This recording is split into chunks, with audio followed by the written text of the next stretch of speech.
Assalamualaikum warahmatullahi wabarakatuh. Alhamdulillahirabbil alamin. Wassalatu wassalamu ala asyrafil anbiya'i wal mursalin wa ala alihi wa ashabihi ajma'in. Asyhadu an la ilaha illallah wahdahu la syarika lah wa asyhadu anna Muhammadan abduhu wa rasuluh alladzi la nabiyya ba'da, amma ba'du. Wa qala Allah ta'ala fil Qur'anil Karim, a'udzu billahi minasy syaithanir rajim. Bismillahirrahmanirrahim. Subhanalladzi asra bi'abdihi lailan minal masjidil haram ilal masjidil aqsa alladzi barakna haulahu linuriyahu min ayatina innahu huwas sami'ul basir. Wa qala fi hadithi Rasulullah sallallahu alaihi wasallam min hadits Anas bin Malik, qala Musa li Muhammad Rasulullah sallallahu alaihi wasallam, ma farada rabbuka ala ummatika ya Muhammad. Wa qala Rasulullah sallallahu alaihi wasallam, 50 salatan fi kulli yawmin wa laylatin. Wa qala Musa, irji' ila rabbika fas'alhu takhfif fa inna ummatakum la tutiku dhalik ya Muhammad. Al-hadits. Ikhwatul iman rahimakumullah, alhamdulillah dalam kesempatan ini kita berkumpul dalam halaqah majelis ilmu.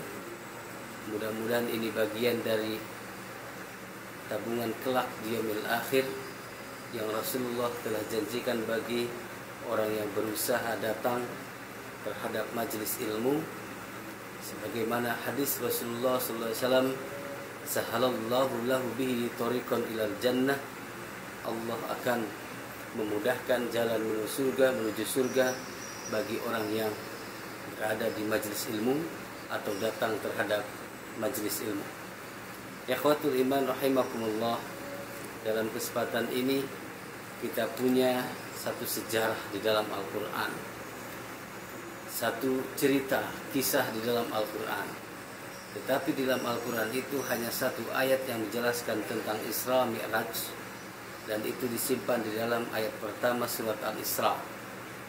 Siapapun orang sebagai muslim pasti tahu bahwa surat Al-Isra di ayat pertama itu bercerita tentang Isra dan Mi'rajnya Nabi Muhammad sallallahu alaihi wasallam.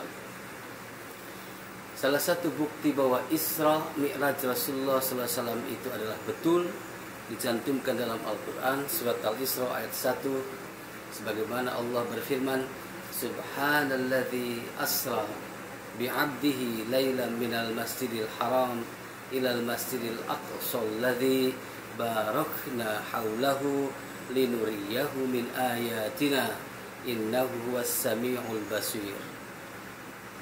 Sebagian orang, para mufassir seperti Fakhruddin Ar-Razi dalam kitab Mafatih Al-Ghaib atau Al-Qurtubi dalam Al-Jami' Ahkamil Quran menyebutkan mengapa diawali dengan subhana. Di sana disebutkan adanya tanzihan, penyucian terhadap Allah. Hal ini disebutkan karena Isra Mi'raj salah satu ujian bagi umat Islam, di mana banyak sekali orang yang tak mengimaninya, banyak sekali orang yang tak mempercayainya, masih kufur terhadap Isra Mi'raj. Pada saat itu Rasulullah datang setelah malam-malam dia Isra Mi'rajnya selesai, dan berkumpullah di Safa dan Marwah. Dikumpulkanlah semua pada penduduk Quraisy itu dan mengabarkan bahwa malam tadi Rasulullah sudah melaksanakan Isra dan Mi'raj. Tetapi sebagian orang seperti Abu Jahal menolak berita itu dan menyebutkan, ya Muhammad, kadzabta, kamu telah berdusta. Tapi Abu Bakar As-Siddiq menyebutkan, shadaqta ya Rasulullah, kamu betul, kamu benar, segala kabar yang engkau katakan, yang engkau berikan kepada kami, betul, engkau sangat-sangat benar ya Rasulullah. Hari ini banyak sekali orang yang tidak mempercayai dengan Isra Mi'raj.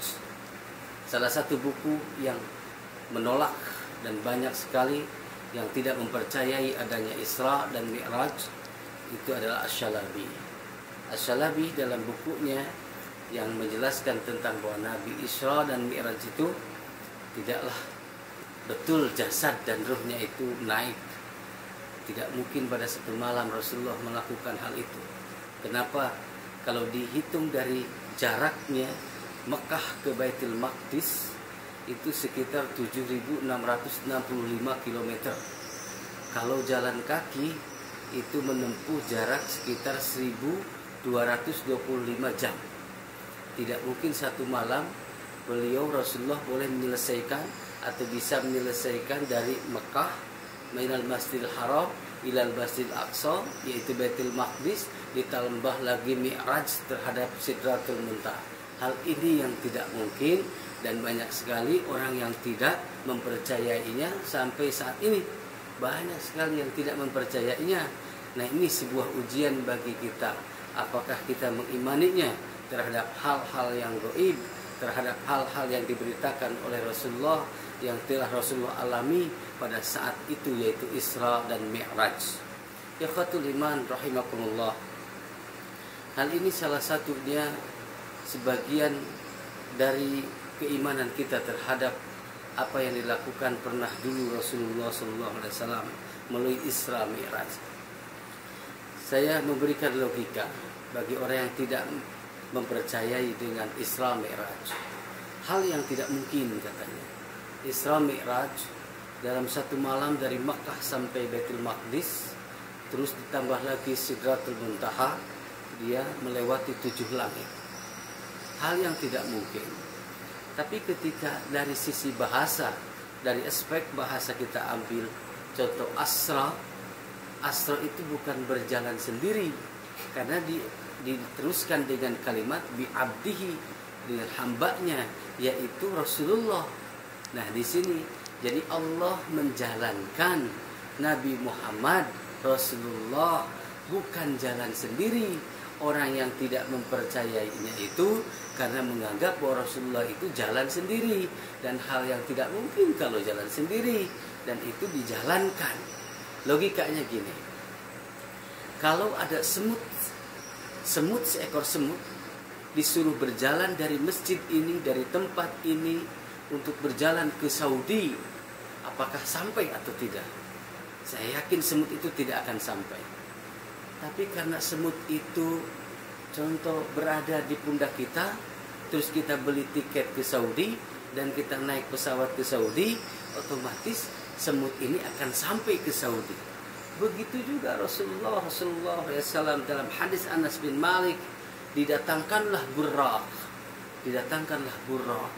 Rasul itu naik Buraq, dibawalah ke Masjid Aqsa, yaitu Baitul Maqdis. Di sana Rasulullah sholat 2 rakaat. Setelah sholat 2 rakaat, terus keluar, terus Jibril datang. Faja'ani Jibril datang kepada Rasulullah SAW. Setelah itu Rasul Mi'rajnya, tadi naiknya Rasulullah itu melalui tahap langit pertama. Langit pertama, pada saat itu Rasulullah dengan Jibril melalui buruknya, dan kecepatan buruk itu luar biasa. Dan inilah orang yang tidak percaya bahwa kecepatan buruk itu mengalahkan kecepatan cahaya. Ini yang tidak mungkin, kata, impossible. Tapi ini mungkin dan mudah bagi Allah. Mudah sekali bagi Allah. Pada saat itu Jibril menemani Rasulullah.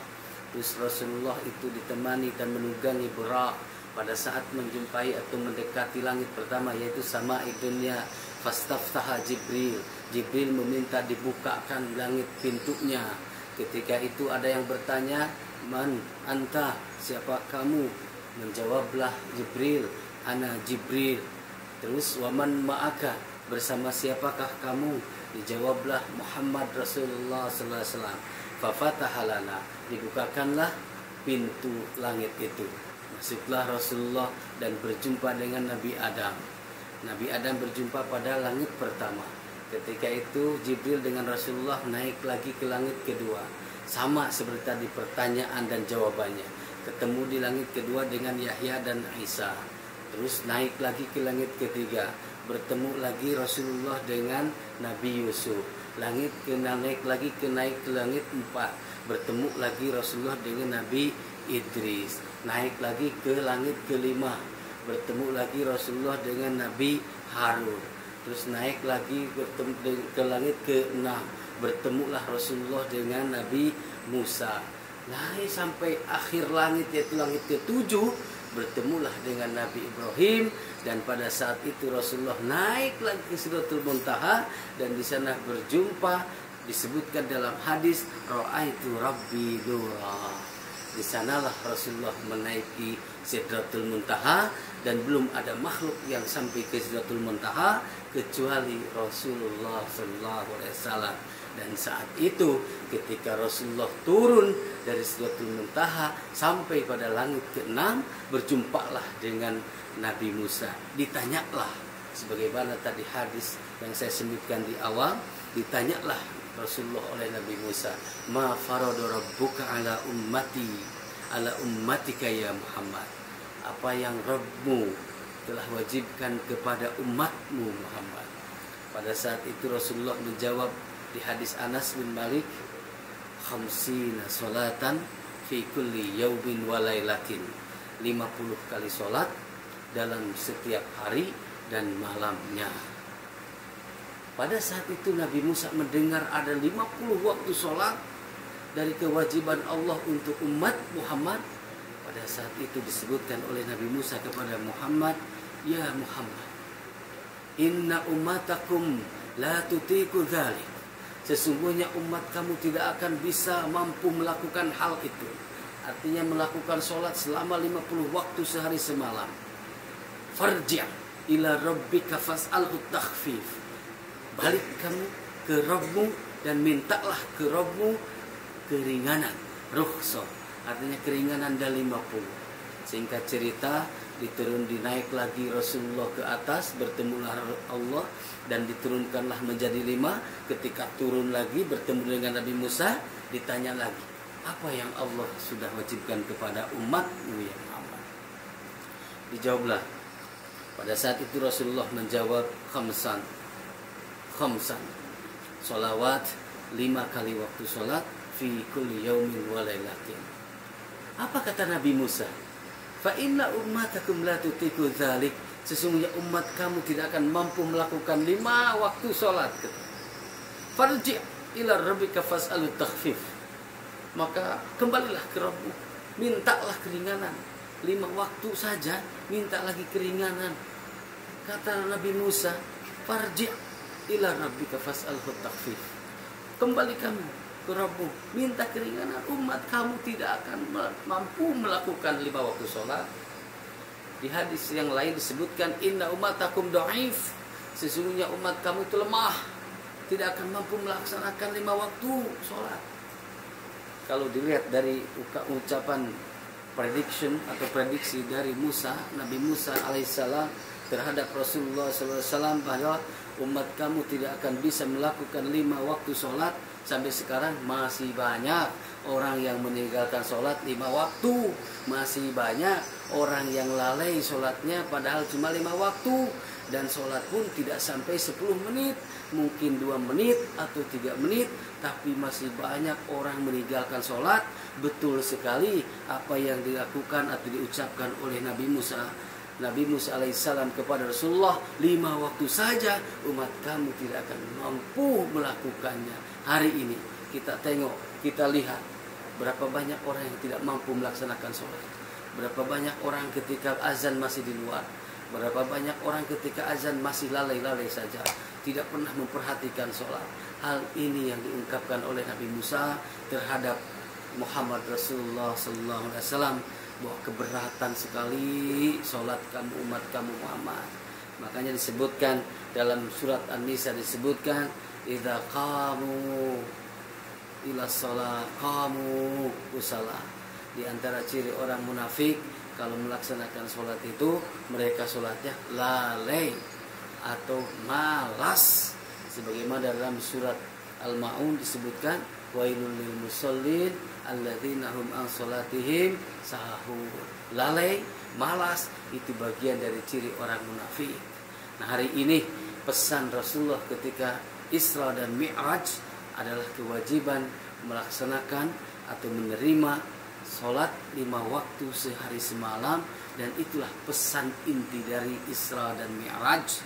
Selain dari ujian bagi umat Islam untuk mengimani apa itu Isra Mi'raj, untuk mempercayai sebagian dari keimanan kita terhadap hal yang mungkin sebagian orang menyebutkan halnya tidak mungkin, untuk memperjelas hadis tentang Isra Mi'raj yang menjelaskan secara nas.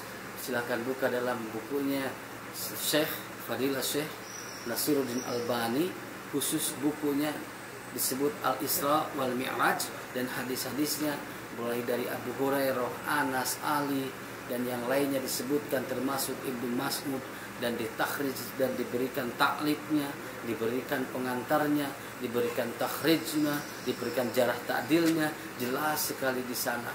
Maka tidak selayaknya dan tidak semestinya bagi kita sebagai umat Islam tidak mempercayai atau tidak mengimani apa yang dilakukan oleh Rasulullah dalam waktu atau pada waktu Isra Mi'raj. Jangan sampai tidak mempercayai seperti Abu Jahal yang menyebutkan atau yang mengatakan kepada Rasulullah, engkau telah dusta dengan cerita itu. Tapi masih banyak orang yang meragukannya Isra Mi'raj sampai saat ini. Padahal Al-Quran sudah disebutkan di dalam surat Al-Isra ayat 1, yaitu Subhanalladzi asra bi'abdihi lailan minal masjidil haram ilal masjidil aqsa alladzi barakna haulahu linuriyahu min ayatina innahu huwas samiul basir. Belum jelaskah Al-Quran menyebutkan hal ini? Belum terangkah bahwa Al-Quran sudah jelas-jelas minal masjidil haram ilal masjidil aqsa? Dan ini bagian hal yang kita perlu imani. Kalau melihat beberapa tafsir Al-Quran, banyak polemik, ikhtilaf apakah Nabi itu Isra dan Mi'rajnya itu jasad dan ruhnya atau hanya ruhnya saja.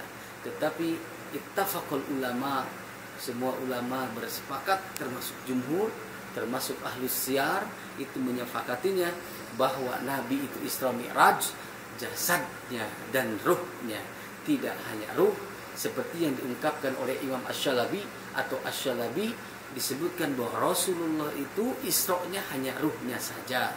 Padahal di nas-nas yang sahih dan sharih disebutkan bahwa Rasulullah itu Isra dan Mi'rajnya jasad dan ruhnya, dan dalam keadaan dia sadar, bukan mimpi, bukan apa yang dimaksudkan oleh mereka yang tidak mempercayai atas adanya Isra Mi'raj. Ikhwatul iman rahimakumullah, itulah yang saya bisa sampaikan dalam hal ini. Semoga kita mendapatkan istifadah atau manfaat dari perjalanan kisah Nabi Muhammad Rasulullah SAW dalam melaksanakan Isra dan Mi'raj.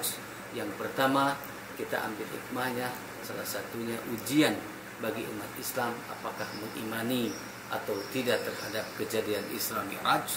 Yang kedua, ini bagian dari hiburan Nabi ketika ditinggalkan Siti Khadijah dan Abu Thalib, dan tentangan dari orang-orang kufar Quraisy, dibawalah Mi'raj Nabi menghibur Nabi pada saat itu. Dan salah satu pesan dari Isra Mi'raj yang penting buat kita untuk memperhatikan apa itu, yaitu sholat 5 waktu. Semoga ini, pesan ini menjadi hal yang diperhatikan bagi kaum muslimin seluruhnya. Rabbana atina fid dunya hasanah wa fil akhirati hasanah wa qina azabannar. Subhana rabbika rabbil izzati amma yasifun wa salamun alal mursalin walhamdulillahi rabbil alamin. Assalamualaikum warahmatullahi wabarakatuh.